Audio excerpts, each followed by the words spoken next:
सफलता तब मिलती है जब आपके सपने आपके बहानों से बड़े हो जाते हैं। इसका मतलब है जब हम बहाने बनाए बिना अपने सपनों को साकार करने की कोशिश करते हैं, तभी हम सफल हो पाते हैं। तो ये तो आज का थॉट था। हेलो एवरीवन, जीजे एजुकेशन पॉइंट में मैं गार्गी गुप्ता आपका स्वागत करती हूँ।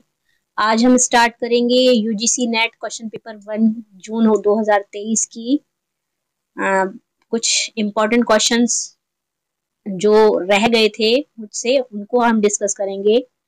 देखिए, ये बिल्कुल मत सोचिएगा कि इन क्वेश्चन का कोई महत्व नहीं है, क्योंकि यूजीसी नेट का एग्जाम जो है वो खत्म हो चुका है। तो यूजीसी नेट तो आप जानते ही हैं कि हर 6 महीने में आता है, तो आप उसको रिवीजन की तरह ही देख सकते हैं। नए अब यूजीसी नेट में पार्टिसिपेट करने वाले हैं, उनके लिए ये सीरीज मैं यहाँ डाल रही हूँ। सूची से रिलेटेड इसमें मैच है प्रमस्तिष्कीय अंगघात के प्रकार और शरीर का प्रभावित होने वाला हिस्सा। एकांगघात मोनोप्लेजिया, अधरांगघात पैराप्लेजिया, पक्षाघात हीमोप्लेजिया, चतुरांगघात क्वाड्रिप्लेजिया। तो एकांग घात की बात यहाँ होती है, तो देखिए यहाँ पर एक अंग की बात की गई है, तो एक अंग या एकांग घात का यूज यहाँ पर आएगा। यहाँ पर एक अंग या एक हिस्से की बात की जा रही है। उसके बाद चतुरांग घात, सभी चारों अंगों की बात की जा रही है। कि अधरांग घात की जहाँ बात हो रही है, पैराप्लेजिया, वो केवल निचले हिस्से की बात हो रही है। लास्ट बचता है हमारे पास पक्षाघात, तो एक ही तरफ का ऊपरी एवं निचला हिस्सा दोनों की बात हो रही है यहाँ पर। तो इसमें ऑप्शन नंबर बी आंसर आएगा इसमें। देखिए, इसमें मैंने कुछ जो रोग हैं यहाँ मैं आपको बताना चाहती हूँ, जो कि यूजीसी नेट एग्जाम में अक्सर पूछे जाते हैं इन डिसीजेस के बारे में। ये है ड्यूशेन। ड्यूशेन है मांसपेशीय दुर्विकार का रोग है। ये मांसपेशियों का छोटा होना इसमें होता है।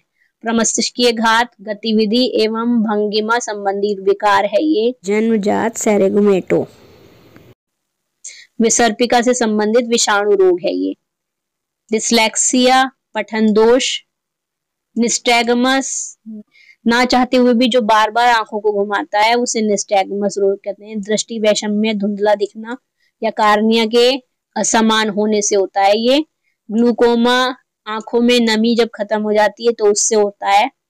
आंखों में द्रव्य की कमी के कारण ये रोग होता है। हाइपरोपिया, दूरदृष्टि दोष, कार्नियस के विफल होने से होता है। रेटिनस पिगमेंटोसा, रेटिना अपक्षय के कारण होता है। मोरफोन संलक्षण, ये मांसपेशीय दुर्विकार होता है। इसमें लंबी बाहें, पैर और पैरों की उंगलियां जो होती हैं वो लंबी हो जाती हैं शरीर से, धड़ से, और पतला होता है व्यक्ति। इसमें ये रोग आनुवांशिक होता है। एसिफिकोक्सिया श्वास अवरोध है। ये दम घुटना और असामान्य तरीके से श्वास लेने से ये रोग होता है। सामान्य दृष्टि की तीक्ष्णता कितनी होती है? 20 फीट की दूरी से देखने की सटीकता। दुर्बल दृष्टि किसे कहते हैं? उपचार के पश्चात 20 से 70 और 200 से 20 से 200 के बीच की। कानूनी रूप से दृष्टिहीन व्यक्ति किसे कहा जाता है?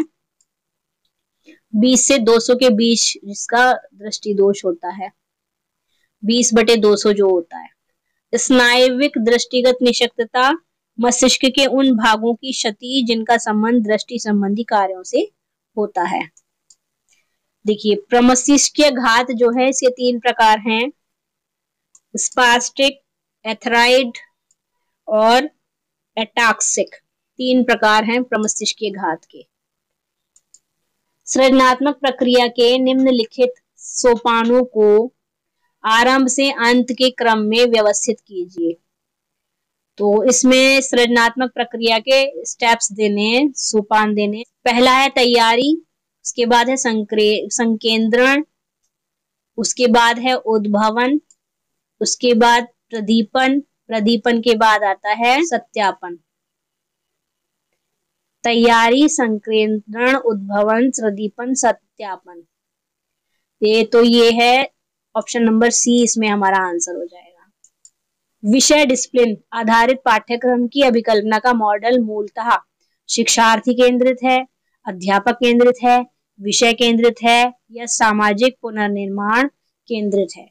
तो इसमें आंसर क्या होगा, क्योंकि यहाँ विषय की बात हो रही है तो आंसर आएगा विषय केंद्रित है। संयुक्त राष्ट्र आर्थिक सामाजिक एवं सांस्कृतिक अधिकार प्रसंविदा के किस अनुच्छेद में सभी के लिए उच्च शिक्षा तक पहुंच का उल्लेख है? तो किस अनुच्छेद में है? अनुच्छेद 13 में, आर्टिकल 13 में। यहाँ देखिए सारे आर्टिकल्स दिए हुए हैं। आर्टिकल 13 में OHCHR के अनुसार अनुच्छेद में वर्तमान संविदा में राज्य पक्ष सभी के लिए शिक्षा के अधिकार को मान्यता देते हैं। अनुच्छेद 13 में मूल अधिकारों को असंगत या उन्हें कम करने वाली विधियां शून्य होंगी। उसके बाद अनुच्छेद 12 की बात की गई है, राज्यकार संघ और राज्य सरकारें, संसद एवं राज्य विधिकाएं सभी स्थानीय या अन्य अधिकारों को भारत के क्षेत्र में या भारत सरकार के नियंत्रण में दर्शाता है। उसके बाद अनुच्छेद 17 अस्पृश्यता को बताता है। अनुच्छेद 4 भारत के लोग अपने नागरिकों को न्याय, स्वतंत्रता, समानता और बंधुत्व सुरक्षित करने का संकल्प लेते हैं। क्वेश्चन है, हैंडल और लॉरेंस 1987 के अनुसार निम्नलिखित में से कौन चिंतन स्तर के अध्यापन का सही क्रम है? चिंतन स्तर के अध्यापन का सही क्रम हमें बताना है हैंडल और लॉरेंस के अनुसार। तो योजना और चिंतन, क्रियान्वयन का स्तर, नैतिक अनुचिंतन का स्तर। नैतिक अनुचिंतन का स्तर, योजना और चिंतन, क्रियान्वयन का स्तर। इसके बाद है योजना और चिंतन, नैतिक अनुचिंतन का स्तर, क्रियान्वयन का स्तर। इसके बाद है ये नेक्स्ट डी वाला ऑप्शन है, क्रियान्वयन का स्तर, योजना और चिंतन, नैतिक अनुचिंतन। तो हमारा डी ऑप्शन जो है वो सही है। देखिए यहाँ दिया हुआ है हैंडल और लॉरेंस के अनुसार क्रियान्वयन का स्तर, योजना और चिंतन और नैतिक अनुचिंतन का स्तर। विभिन्न स्थानों पर रह रहे लोगों में ICT के माध्यम से दृश्य, चाक्षुष एवं श्रव्य अंतःक्रिया संप्रेषण को जाना जाता है। किस रूप में जाना जाता है? ईमेलिंग के रूप में, ब्लॉगिंग के रूप में, टेलीकॉन्फ्रेंसिंग के रूप में या चेस्टिंग के रूप में। देखिए दृश्य और श्रव्य अंतःक्रिया संप्रेषण की बात हो रही है तो यहाँ पर टेलीकॉन्फ्रेंसिंग की बात हो रही है, तो इसे टेलीकॉन्फ्रेंसिंग के रूप में जाना जाता है। स्वास्थ्य और निःशक्तता संबंधी क्षेत्र डोमेन्स के वर्गीकरण को ICF प्रारूप दिया गया है। किसके द्वारा दिया गया है? यूनिसेफ द्वारा, UNCRPD द्वारा या WHO द्वारा या यूनेस्को द्वारा। तो ये दिया गया है WHO वर्ल्ड हेल्थ ऑर्गेनाइजेशन द्वारा।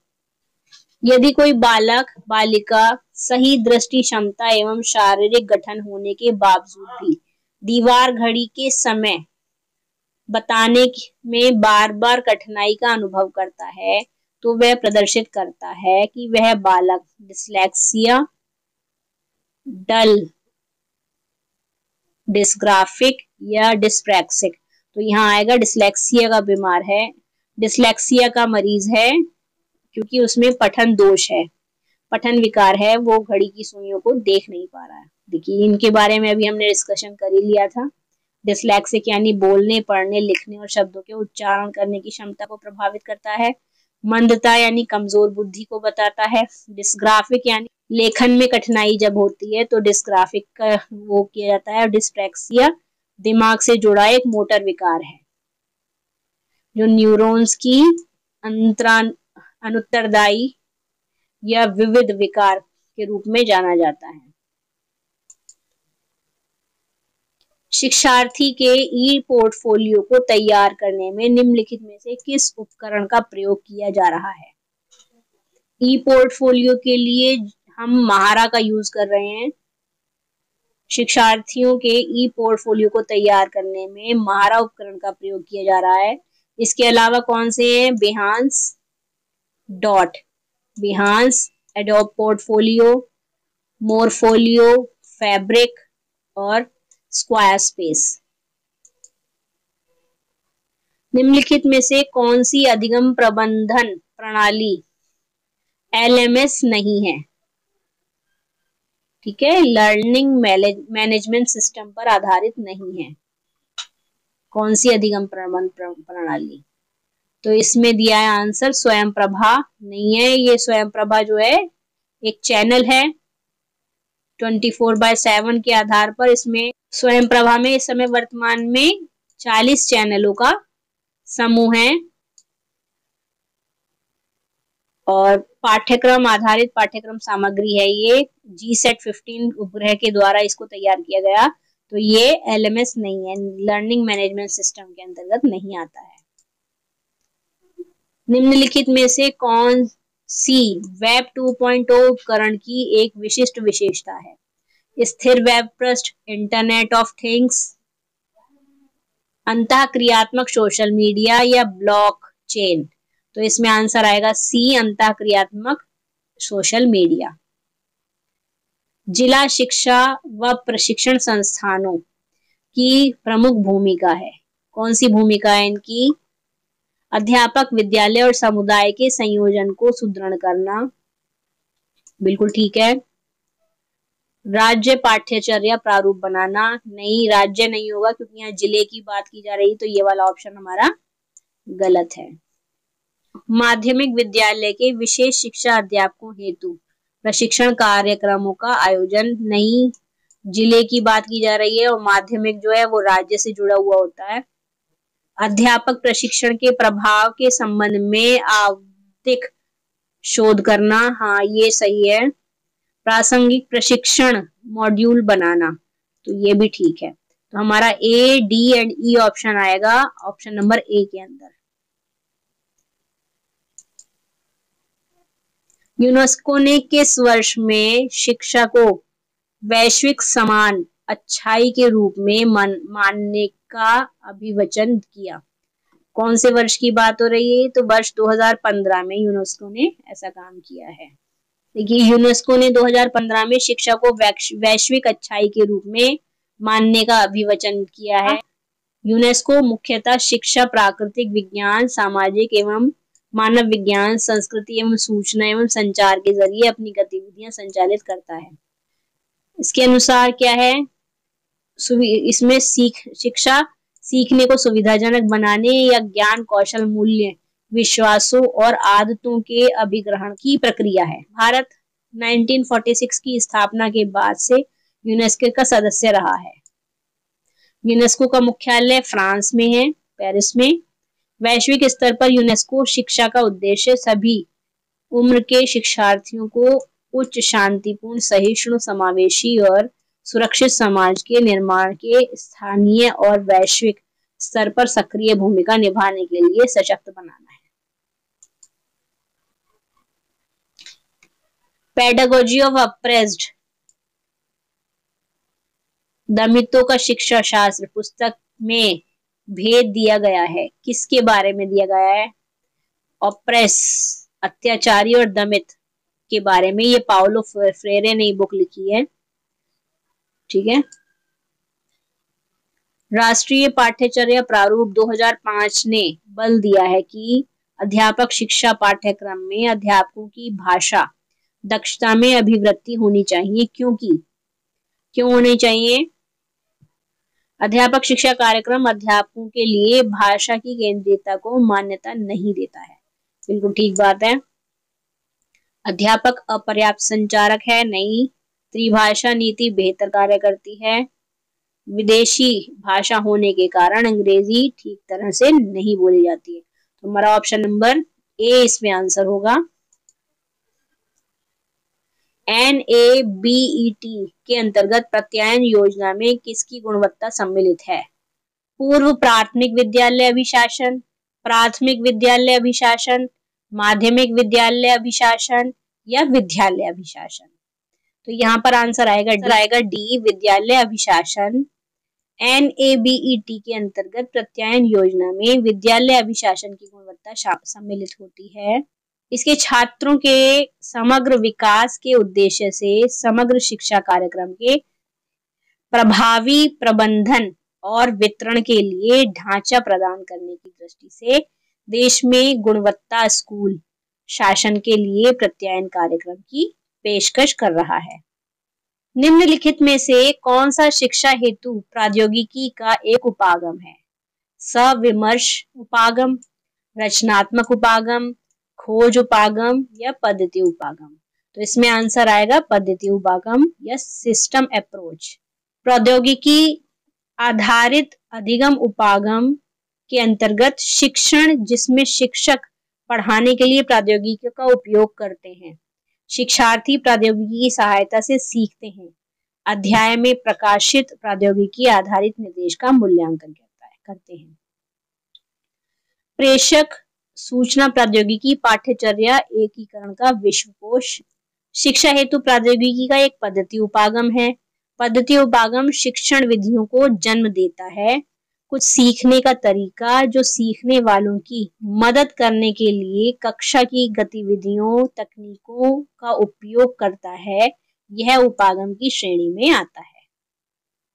यशपाल समिति रिपोर्ट का शीर्षक है अध्यापक प्रशिक्षण में आईसीटी शिक्षा और राष्ट्रीय विकास, दीवार रहित विद्यालय या शिक्षा बिना बोझ के।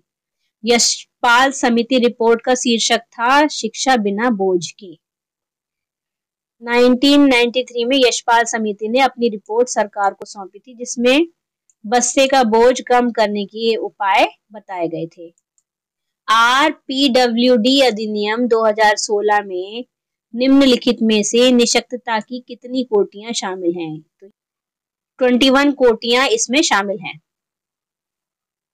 सांस्कृतिक दृष्टिकोण से पिछले परिवार पृष्ठभूमि से संबंधित एक बच्चा आपके विद्यालय में प्रवेश लेता है। प्राध्यापक या प्राध्यापिका के नाते आप उसके साथ निम्नलिखित में से कौन सा व्यवहार करेंगे? उसे उस कक्षा में रखेंगे जिसमें सांस्कृतिक दृष्टिकोण से पिछड़े छात्रों की संख्या अधिक हो।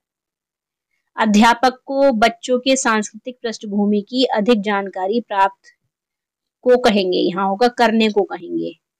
उसे सामान्य कक्षा में रखेंगे किंतु उसकी विशेष आवश्यकताओं को ध्यान में रखते हुए उसके शिक्षण हेतु विशेष प्रबंध करेंगे। उसे व्यावसायिक शिक्षा लेने का परामर्श देंगे। तो आंसर होगा सी, सामान्य कक्षा में उस बच्चे को रखा जाएगा, लेकिन उसकी जो विशेष आवश्यकताएं होंगी उनको ध्यान में रखते हुए उसे प्रशिक्षण या शिक्षण दिया जाएगा। निम्नलिखित में से किसने इस बात पर बल दिया है कि शिक्षक शोध, प्रयोग तथा नवाचार को उच्च तकनीकी तथा प्रबंधन शिक्षण में प्रयोग या प्रोत्साहित करे? माध्यमिक शिक्षा आयोग ने, कोठारी शिक्षा आयोग ने, राष्ट्रीय शिक्षा नीति 1986 ने या राष्ट्रीय पाठ्यचर्या प्रारूप 2005 ने? इसका आंसर होगा सी, राष्ट्रीय शिक्षा नीति 1986 ने शिक्षक शोध, प्रयोग और नवाचार की बात कही थी। ट्रांसडिक्टिव तर्कणा क्या है? सामान्य से विशिष्ट की ओर वाली होती है निगमन पद्धति, विशेष से सामान्य की ओर वाली होती है आगमन पद्धति, विशेष से विशेष की ओर वाली होगी ट्रांसडिक्टिव तर्कणा। तो हमारा ऑप्शन नंबर सी इसमें आंसर होगा। अव्यक्त अधिगम उदाहरण है परिहार अधिगम का, पलायन अधिगम का, संज्ञानात्मक अधिगम का या क्रमबद्ध अधिगम का? आंसर इसमें होगा संज्ञानात्मक अधिगम का। अव्यक्त अधिगम उदाहरण किसका है? संज्ञानात्मक अधिगम का। माइकल स्पेंस 1973 के अनुसार निम्नलिखित में से संकेतन सिद्धांत की कौन सी पूर्व धारणाएं सत्य हैं? तो इसमें पूर्व धारणाएं दी गई हैं, उसमें से जो सही हैं वो हमें बतानी है। लोगों में उत्पादकता के मामले में भिन्नता होती है, ठीक है। उत्पादकता पूरी तरह से व्यक्ति विशिष्ट होती है, हाँ, एक व्यक्ति पर ही होती है उत्पादकता कि वो व्यक्ति उस काम को किस प्रकार से कर रहा है। तो ये वाला ऑप्शन भी इसमें ठीक है। लोग अपनी उत्पादकता नहीं जानते लेकिन उनके नियोक्ता जानते हैं। ऐसा जरूरी नहीं है हर व्यक्ति जो चीज बना रहा है या जो चीज वो प्रोडक्ट को वो तैयार कर रहा है उसके बारे में उसे पता होता, सभी को पता होता है हम क्या कर रहे हैं। जैसे कि कोई टेलर है तो उसे कपड़ा बनाना है तो उसे पता है कि वो किस प्रकार का कपड़ा बना रहा है या कौन सा कपड़ा वो सिल रहा है ना, तो ये सारी चीजें पता होती हैं। तो ये वाला ऑप्शन हमारा गलत है। विद्यालय शिक्षा के विभिन्न स्तरों का अवलोकन बिना किसी लागत के किया जा सकता है। हाँ, ये ठीक है। व्यक्ति की उत्पादकता उसकी शिक्षा से प्रभावित होती है। नहीं, ऐसा जरूरी नहीं है, क्योंकि उत्पादकता जो है, प्रोडक्टिविटी, शिक्षा से नहीं आती है।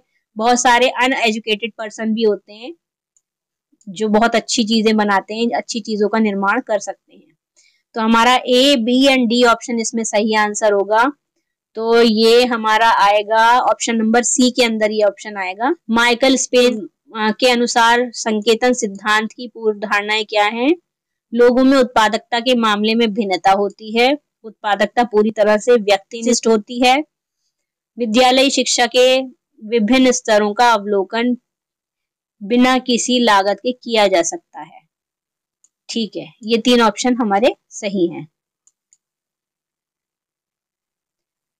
जे कृष्णमूर्ति के अनुसार शिक्षा का अर्थ है पुस्तकों से अधिगम, ठीक है। तथ्यों को याद करना, ये भी ठीक है। मस्तिष्क का विकास करना, ये भी ठीक है। प्राकृतिक विविधता का आनंद प्राप्त करना, ये भी ठीक है। डिग्रियों को प्राप्त करना एवं वास्तविकताओं से दूर रहना, तो ये इसमें थोड़ा सा गड़बड़ लग रहा है, क्योंकि खाली डिग्रियों को प्राप्त करना जय कृष्णमूर्ति का उद्देश्य नहीं था। उन्होंने शिक्षा को डिग्रियां प्राप्त करना नहीं कहा है। तो हमारा option number A, B, C, D, A, ये बी, इसमें भी सी नंबर वाला ऑप्शन हमारा यहाँ ठीक है। तो ये वीडियो यहीं पर कंप्लीट होती है। वीडियो को देखने के लिए थैंक यू। मिलते हैं नेक्स्ट क्लास में। बाय।